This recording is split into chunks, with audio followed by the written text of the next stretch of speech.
LPT, put as much effort into developing your personal life as you do your work life. Your long-term happiness will thank you for it. My favorite hobby is being alone doing nothing. Same. I think if I had more friends that played video games online, that would be the perfect amount of interaction for me.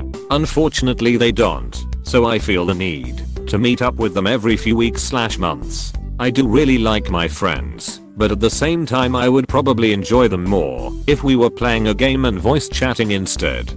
If you like online gaming, and if you do it on Xbox, PM me your gamer tag and I'll gladly add you. We could always use an extra player. Bonus points if you like MW. Only have PC and recently got a Switch. Thanks for the offer though. Haven't playing MW or any sort of shooter in a long time either. Not very good at them. With what time? I'm trying to sleep. Right, this kind of post makes me mad. I spend almost all of my waking hours working. When do I have the time to sink into my personal life that I spend on my professional life? Not to mention nobody is going to loan me thousands to develop my hobbies or work on my mental or physical health the way they do for school and training. It's like the /r/personal finance posts that talk about how everyone struggling with money just needs to save and consolidate bills and that sort of thing. Totally ignorant of the way 99% of people live and that they can't afford to save because that would mean not paying rent or eating. Deleted. Well, just stop being poor and get a better job/s. Your passive engagement list includes going to the gym, but that's probably one of the best ways to ensure your long-term happiness. Exercise when done in moderation in any form will guarantee a great long-term dividend. Totally not disagreeing. I only put that because as most people do it, they don't actively engage when they're at the gym. Many people go with good intentions and do develop better habits. But when you're on the treadmill for half an hour and tapping out, or doing a set strength routine without much thought, it becomes passive. People who do it for focused improvement, such as for targeted muscle development, to supplement muscles needed for their martial arts style, or to boost their performance in a sport, are more actively engaged. Just like with reading, it's a fun hobby and one I hold on to. But it's also passive for many people, in that they aren't thinking about the ideas presented, but just using it as an escape from where they are. Serious question. Like, how do you not awkwardly meet people as a 32-year-old dude who works all the time and doesn't have much money to spare, about to move into a place by myself for the first time and the last decent friend I've got here is leaving to another state, no girl, etc.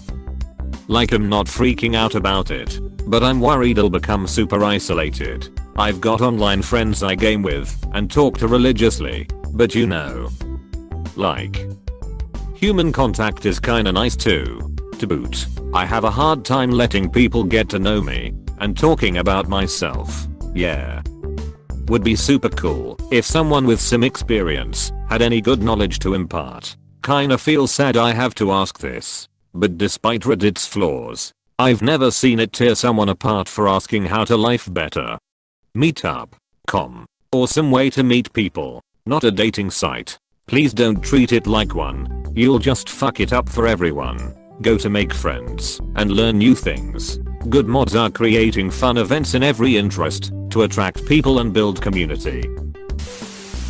To add on this, set aside a day for rest and relaxation from time to time. And then get to feel miserable at the end of it for having achieved nothing. You really can't win at life, can you? We do so much. We run so quickly. The situation is difficult. And many people say, don't just sit there. Do something. But doing more things may make the situation worse. So you should say, don't just do something. Sit there. Sit there. Stop. Be yourself first. And begin from there. Thich Nhat Hanh. True, but often I feel like there's no time and energy. Because most of the energy is wasted at work and the little time I have when I'm free I'm often tired and need to do the necessary things like grocery shopping, laundry, etc. I need to find a job that doesn't steal my energy like this. if such a job exists. It definitely does. Don't lose hope, but in the meantime you can take even just 5 minutes a day learning about what you need for what you want to do. One of the things I did when I first started developing a desire for more outside of work was sit down and write down everything I wanted to do, and then describe the kind of job that I need to be able to do that. In part way there, mostly through a lot of luck and persistence, but knowing what I'm aiming for is definitely helpful. And just to be safe, put in as little effort at work as you possibly can. Well, depends. If there's a good chance of moving up, then you wanna show some initiative. Don't do the stupid shit I've done for years and kill yourself. It ain't worth it. This is a good reminder for me. Thank you. I need the opposite. I put little effort into both. Joke's on you. What if both are disasters? // then starting on one will at least get you closer to being happy in your life. You can find something like fish keeping, or cars, or doing art, and while it requires some financial expenditure it can also be very fulfilling. Or, you can make work your hobby and become a chef or programmer. We're all talking about what we cook up at home when we are at work. Go to concerts. When I was 16 I started going to local underground shows. I'm now 29 and have been to over 400 plus concerts of all genres, but mainly metal, but interests with a smaller niche have tighter communities, and it is super cool to go to a show and see the same people whenever they pop up. Also mosh pits are a good stress reliever. The hardest part of adult socialization / friendships for me has always been that people want to do activities way too late or too frequently / too expensive for my budget. Then eventually those friends stop inviting me to things and it's back to square one trying to meet new ones. Ask yourself, what would you do when you retire? What sort of activities would you enjoy or learn? I know I got like a bajillion things. It was sad to see my grandparents to not have anything except reading, internet, and watching TV for entertainment as they were old. I can't stop learning stuff, to the point that I can't wait to not have to work. Just trying to figure out how to have that kind of time / not much left in the tank after working, parenting, and cleaning. This. If I could afford it, I might actually try it, but I need 2 jobs to pay rent, bills, laundry, and debt interest minimums to afford ramen for groceries after my career bottomed out. Also, shouldn't this be a JID motivated post? Or did LPT turn into a pipe dream repository where common sense is considered a tip?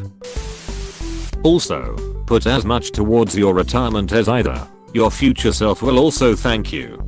I love this. So many bust their balls for their boss, but have never spent 5 minutes working out how to make their own retirement better. IDK about you, but I legit don't think people below age 35 will not get to retire at any sort of decent age. Yeah, my retirement plan is to stay physically fit enough to die at work.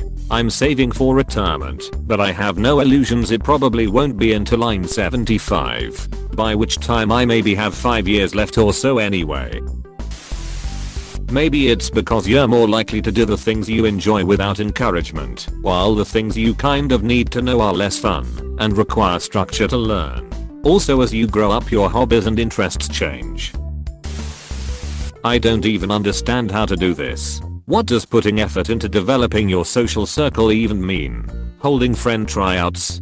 Try and get out and do more that puts you in contact with people. Use Meetup to get in contact with people with similar interests. Volunteer for a cause you're passionate about. If you like gaming, going to local tournaments in your area. Stuff like that. Actively seek out situations that puts you in contact with people who could become friends. Ugh, I wish I could do all of that. But I live in a small ass town where almost nothing happens. Maybe it's a time to move a bigger one. Some of you all forget you only have a finite amount of time in this world. I see a lot of overworked people in this thread jumping at top for speaking common sense. Maybe y'all should find a way to spend less, or get a new job that won't drain every ounce of energy you have. It won't happen immediately, but you can plan for the future. Developing your personal life usually comes a consequence or during the work-life development. School etc. isn't only for learning things. I'm an expert knitter, but I certainly count reading as another hobby, especially since reading is my free hobby and knitting is expensive. One of my cousins has been a headmaster in Japanese schools for over 25 years. When we would get together, our conversations/arguments would be about their methods vs the US education system. The Japanese focus everything on learning, socializing, building friendships comes in last. In our schools it's not supposed to be, but it's the opposite. In Japanese schools the onus is on the student to learn. In our system the onus is placed on the teacher, the parents and everybody but the students. In Japanese schools the concept of dropping out or quitting is almost non-existent. In our system dropping out, getting pregnant, schools with daycare are the norm. He interviewed for the superintendent position of Denver's public school system after they were worried about the students' failing scores and the increasing dropout and pregnancy rates. He wasn't hired because they thought his methods would be too draconian and hurt the students' feelings. What they did in the long run would fail the students. He is still in Japan doing what he does best. Over time I went from disagreeing with him to thinking every school system in America should have a superintendent like him. Work is a good escape from a mundane life, friends and a common goal. But on the flip side you can also work to spice up your mundane side of life with more creative and social activities. That way if you lose your job for any reason, your entire life isn't tied to it. Sorry man. Personal lives cost a lot of money. Work actually pays. Not really. Going to meetups at the local library for different activities. Joining a board game group to increase socialization. Getting into photography using just the camera on your phone even. Easy personal lives cost money. But when you're determined, you can figure it out. Who comes up with all this crap? And work 2 full-time jobs? No thanks. I'll just be miserable. I guess stupid people spend 12+ years learning the basics for their careers. Most jobs won't require that much commitment from the average person. I thought it meant junior, middle and high school. It did. Some people just like to offense. And if that's what gets them happy, who am I to stop them? Hey, thanks for watching, and don't forget to subscribe.